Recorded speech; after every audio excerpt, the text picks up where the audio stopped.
khudh min amwalihim shadaqatan tutahhiruhum wa tuzakkihim biha al-ayah. Shadaqallahul azim. Hadirin hadirat jamaah salat Isya dan tarawih Masjid Al-Zikri yang dimuliakan oleh Allah Subhanahu wa taala. Tema yang akan kita bahas pada kesempatan kali ini yaitu tentang zakat tidak hanya ditunaikan di bulan Ramadan. Tema ini sengaja diangkat agar kita semuanya memiliki kesadaran untuk berzakat. Menurut Rasulullah, zakat ini terbagi menjadi dua.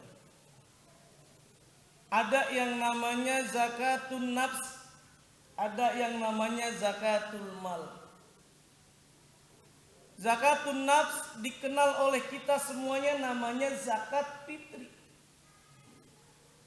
Sudah ditentukan kapan pelaksanaannya. Untuk zakat fitri kita melaksanakannya memang di bulan Ramadan.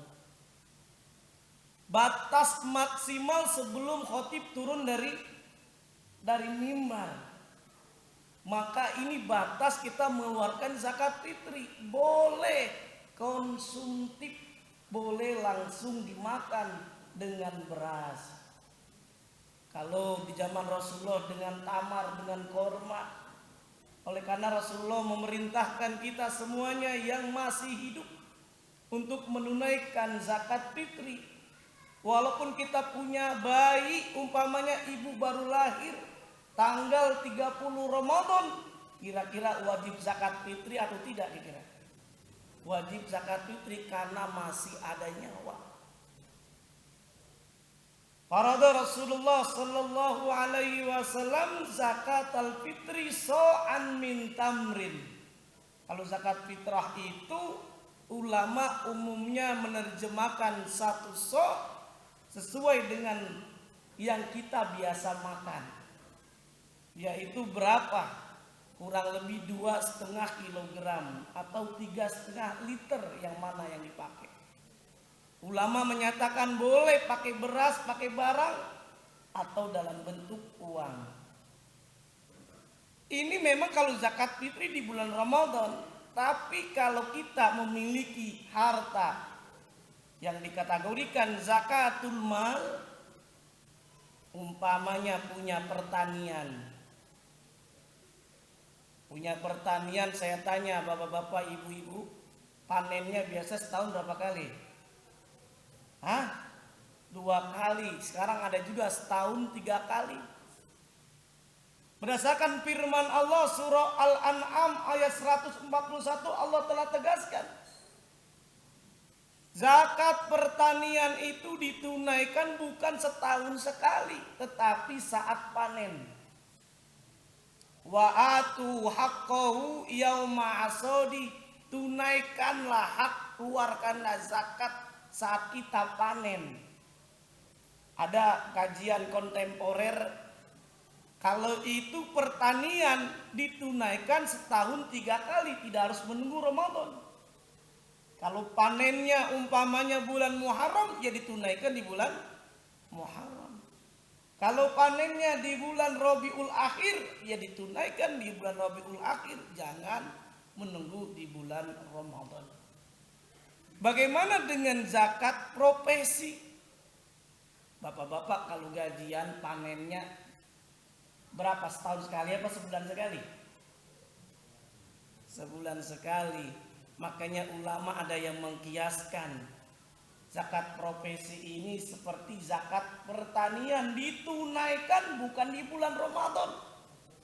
Saat kita panen kita berarti 1 tahun 12 kali, berarti tiap bulan kita menunaikan. Bahkan kalau PNS ada gajian 13 ya. Ada yang 14, ada nggak? Ini ditunaikan. Oleh karenanya zakatul mal dalam kajian kitab fikih itu dikaji ada 2 model.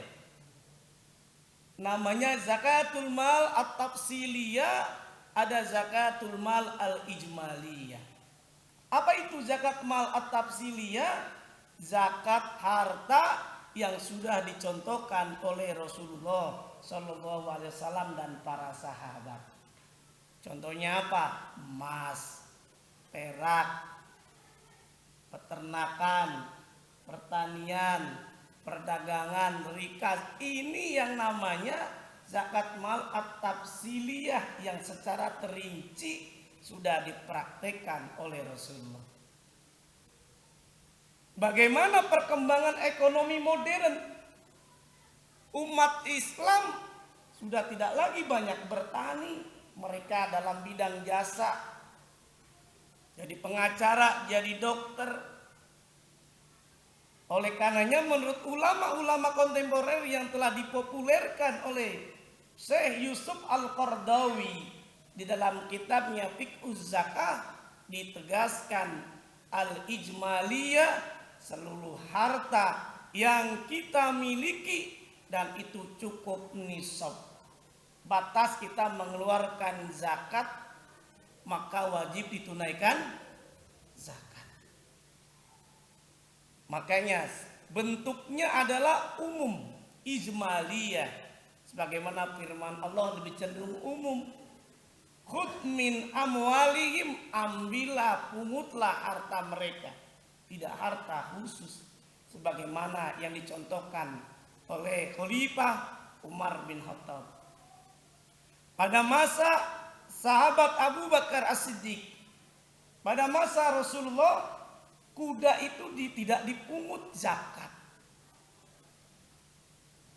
Yang ada cuma onta, yang ada sapi, kambing, itu yang dipungut. Tapi pada masa Umar bin Khattab melakukan ijtihad.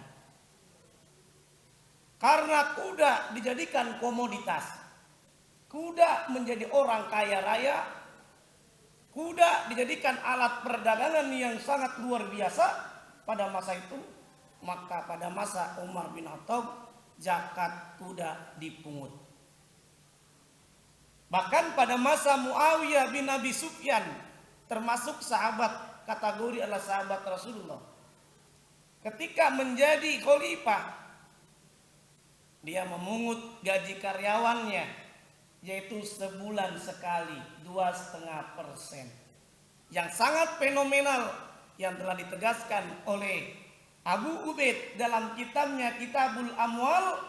Ditegaskan ada yang sangat luar biasa, yaitu yang terjadi pada masa Umar bin Abdul Aziz, yang awalnya masyarakatnya miskin, karena sadar berzakat, akhirnya semuanya berzakat.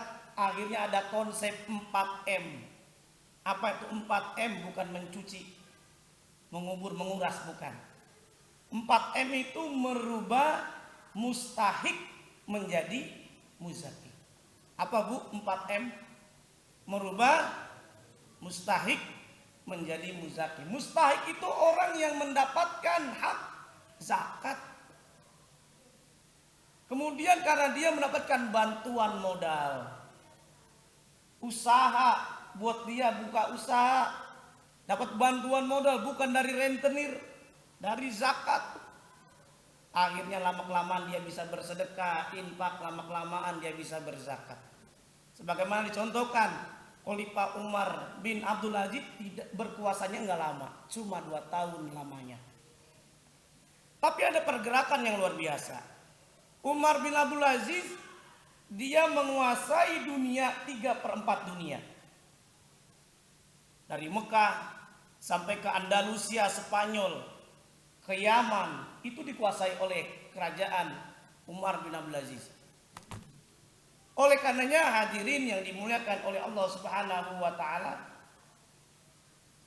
ada yang dilakukan, ditugaskan oleh Khalifah Umar bin Abdul Aziz, yaitu yang bernama gubernur Yaman, Mu'az bin Jabal, untuk memungut zakat di sekitar Yaman.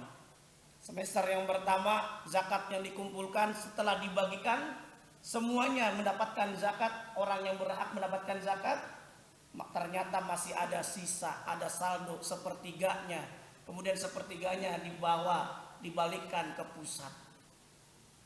Semester yang kedua ada hal yang menarik.